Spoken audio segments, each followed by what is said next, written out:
if your video that's helpful to any screws, because guys, if you're looking to build your cedar picket planter box, here you go, folks. Now this one's originally made out of the cedar fence pickets that you buy at your big box store. They're 5.5 inches wide by 5/8 by 6 feet. Pick them up down at, I believe I picked these up at the Home Depot for around $3.96 currently at today's market price.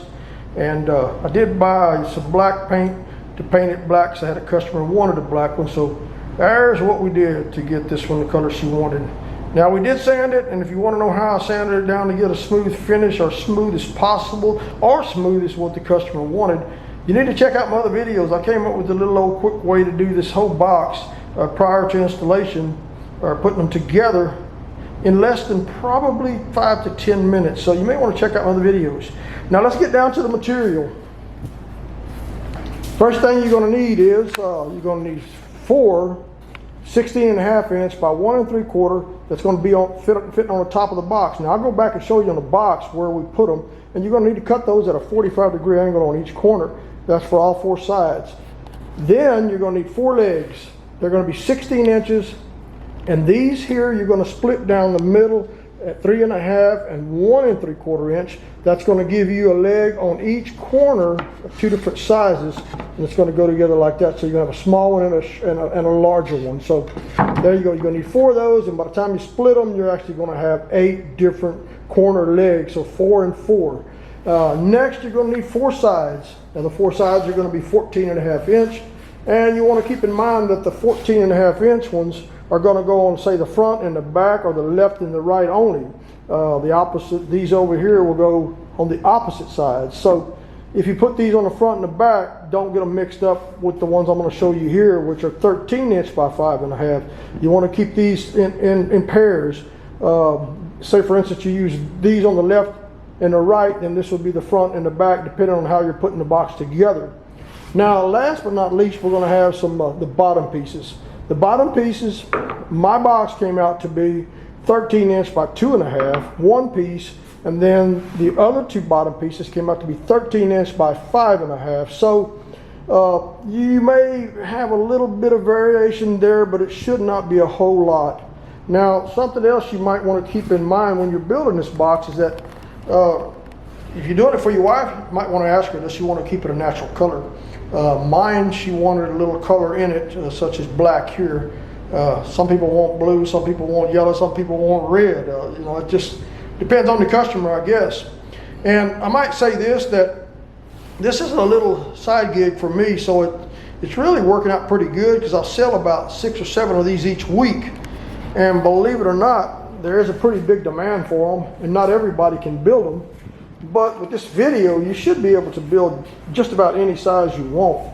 Now, I have made another video with some of these actually made with real cedar material, cedar lumber, cedar logs, where I've taken my sawmill, which is homemade as well. And you might want to check those videos out if you like sawmills and stuff like that. But I have taken my homemade sawmill, cut these cedar logs down to size, and I do have a really, really nice one out there. And you can check that out also in my other videos. I built my wife a real nice planter one naturally and put some clear polyurethane on it, and it turned out fantastic. But guys, I hope that I've shared some information in this video that's helpful to you, and I hope that you're able to do the same thing I've done with limited resources. And all you need is a good brad nailer from Harbor Freight down there, and I'll put some links down in the description, the one I got, and you know, some really good tight bond glue. I like that stuff there. It works very, very well. And you can't just put these things together with brad nails. Now you are going to have to put some glue and then use your brad nails to hold it in place. That's basically how they're put together. I don't like to use any screws because they ruin the appearance of what you're trying to build. So guys, if you got any information out of this, we ask that you hit the thumbs up, like, subscribe. That way this video might get out there to other people that are interested in doing the same thing. It's kind of a form of therapy for me, and it helps me relax a lot, and I enjoy the finished product. So again, I'll post some links down in the description on some of the items that I use, the brad nails, the actual brad nailers, the tight bond glue, whatever that will help put this project together, make it easier for you. Post the links down in the description. Again, I figured I'd add this little part to the video maybe to help you better understand where I put all these pieces at. These are the corner pieces. This is the 3.5, and this is the smaller one that's brad nailed into this side here, you see there. And then same thing over here, the small one versus the big piece.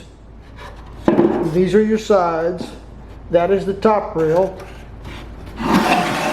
And the top rail, like I said, you put a 45 on each corner, and that fits in there pretty good. You'll see the bottom, you'll see this little piece in the middle, and the two bottom pieces on each side of that. Let's see what we got here so you can see better there. And I did drill some holes in the bottom of it so that the water would drain out. But yep, there you go. That's how I put it together. Again, hope you enjoyed the video.